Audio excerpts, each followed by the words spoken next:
Busy yesterday. Graziano, take us through it, starting in Miami. Miami Dolphins have a new head coach. His name is Jeff Hafley. He has spent the last 2 years as the defensive coordinator of the Green Bay Packers. He does have head coaching experience, but it was in college with Boston College, specifically prior to that Packers job. Hafley getting a 5-year deal to be the head coach of the Miami Dolphins, who just hired John Eric Sullivan from the Packers last week to be their GM and have a lot of interesting offseason decisions to make. The Tennessee Titans have a new head coach as well, finalizing a deal to hire former Jets head coach and current 49ers defensive coordinator Robert Saleh as their next head coach. This news broke overnight after the college game ended, and they are working toward finalizing a deal today. Saleh and Matt Nagy were the final two candidates. They ended up picking Saleh after having obviously a good interview with him yesterday. And the day started with surprising news out of Buffalo. The Buffalo Bills firing longtime head coach Sean McDermott after 9 seasons with the team. McDermott making the playoffs in 8 of those 9 seasons, but never advancing to the Super Bowl in spite of having quarterback Josh Allen. And obviously the Bills have made the decision to move forward with someone different at head coach in the hopes that they can find someone to elevate them to those heights. That was an announcement that came during our show. Shefty broke the news during our show yesterday, and so we reacted to that. News that came not long thereafter when the Bills announced it was that they have elevated their general manager, Brandon Beane, who now is basically in total control of everything and will hire the coach and gained power, basically got a promotion out of all of this. And I personally found that puzzling because I thought there were a lot of mistakes made on that side of it there. Yeah. But that surprised me. So one way or another, reaction to McDermott being out, reaction to the way they've now restructured and how it goes from here. Shocked by both, in all honesty. I didn't think that either one, I didn't think that McDermott would be fired, and I definitely didn't think Beane would be elevated through this firing. And so when you look at McDermott, I understand the frustration, right? You don't get a Super Bowl, you have Josh Allen, so there can always be arguments made about playoff wins and losses and what they're capable of doing. We saw what happened with Tomlin stepping down. We saw Harbaugh, right? These owners are getting frustrated that they're not going to that tipping point of the Super Bowl. But the part for me, everybody talked about this as Josh Allen's, it's his best chance. It wasn't his best team. Like, they did not have the team. They didn't have the receivers. And if you look at, like, Beane's track record, I'm not sure why all of a sudden he gets elevated. I think he's drafted 2 Pro Bowlers. Since Allen. Okay, so this guy, and I said it before, Josh Allen's got to be Superman pretty much week in and week out for this team to win. Unfortunately, he didn't play well. But for Beane's elevation, that was the most shocking part for me. When you have a player like Josh Allen, it's going to raise the expectations of everyone around you. So I think while I'm a little bit surprised they made this move, I understand them making a move. The shocking thing, I think your point is about the Brandon Beane being elevated, and it's a story as old as the NFL, is the general managers tend to have a better relationship with ownership. When there's a disappointment or a series of disappointments, someone has to pay. Normally, the general manager is there talking to the owner more often than the coach, and that decision is made. We saw Liam Cohen last year wouldn't take the Jags job unless there were changes made at that spot. You see, every time we have this come around, owner or coaches are very concerned about the ownership structure and who's going to be in the front office. And that's why it took John Harbaugh so long to get his deal done with the Giants, until he made sure that he was dealing directly with ownership and not with the level in between with Joe Shane, who remains but obviously isn't in charge of him. So does the elevation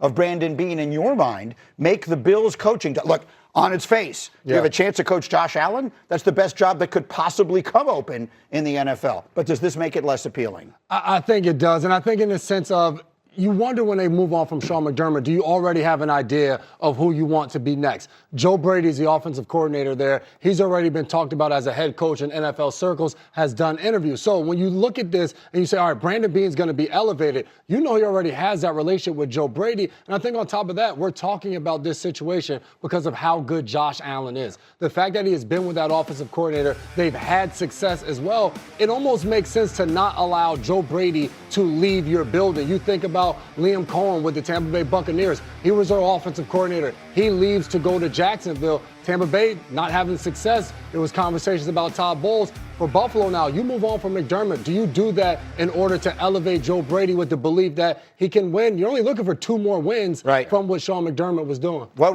do we get a sense is going to be the deal there? I think they're going to gather today and put together their list of candidates and start issuing the interview request. There's obviously a process and rules that have to be followed. You can't just elevate Joe Brady. So this will take a little bit of time. They're behind the 8 ball a little bit. Let's say they want to hire Vance Joseph from the Broncos or Davis Webb on Broncos staff. They can't talk to either one of those guys till next week, and that's only if the Broncos lose Sunday. If the Broncos were to win, then you can't talk to anybody on their team until after the Super Bowl. So the Buffalo Bills getting on this a couple weeks into the cycle does put them behind the 8 ball a little bit, unless the answer is going to be someone from their staff or someone from outside the organization. The difference for me in the NFL and college is like, why are we hurrying? Like, we don't got to go recruit. Like, you know your team, right? Like, there's free agents that you know are going to come up. There's no, if you're an NFL team and Sean McDermott just came available, like, to hurry around and go sign guys and put coaches in places, like, take your time, take a breath. Especially if you're keeping the front office intact, because if they're going to be making these decisions either way, you would want a coach whose mindset you could, or whose thought process you could pick from. Right. But it seems like Sean McDermott is going to be the decision maker. And with that extra power becomes, I think, the extra level of accountability.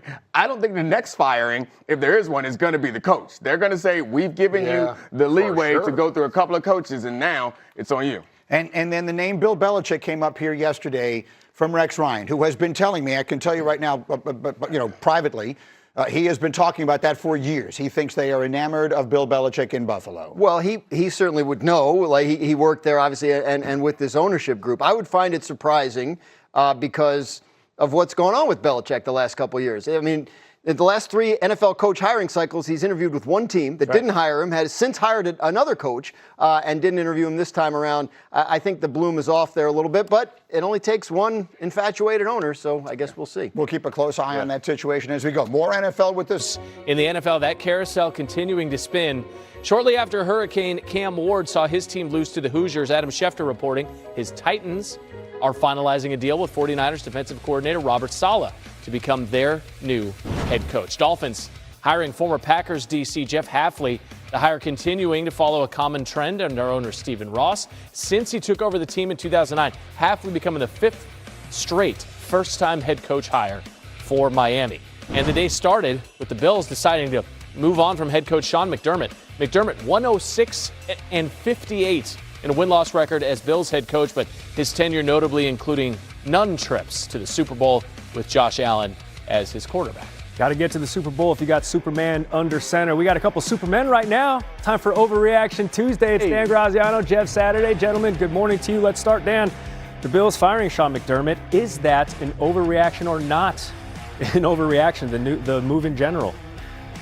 It's an overreaction. I mean, this is a guy that had you in the playoffs 8 of the last 9 years, and prior to his arrival, you hadn't been to the playoffs in 17 straight years. Hey, this man built something there that has been very successful. If you're going to fire people based on postseason results, there's not going to be too many people keeping jobs in this league because last time I checked, only one team wins it every year, and there's a whole lot of variance in the way that ball bounces in the postseason.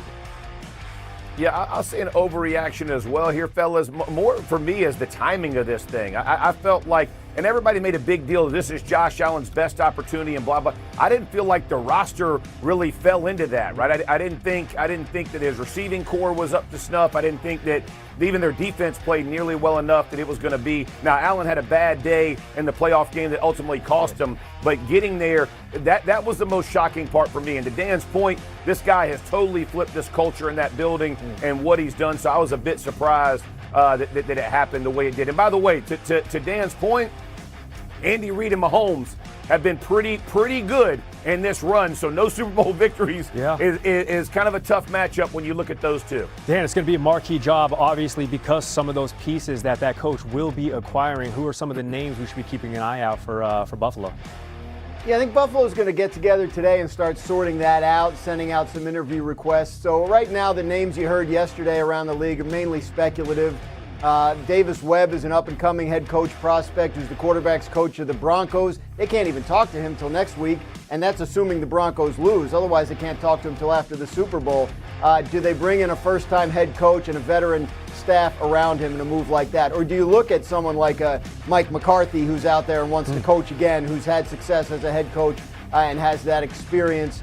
They'll start combing through their list here in the next couple of days, but right now they're getting on it. They're just getting on it late.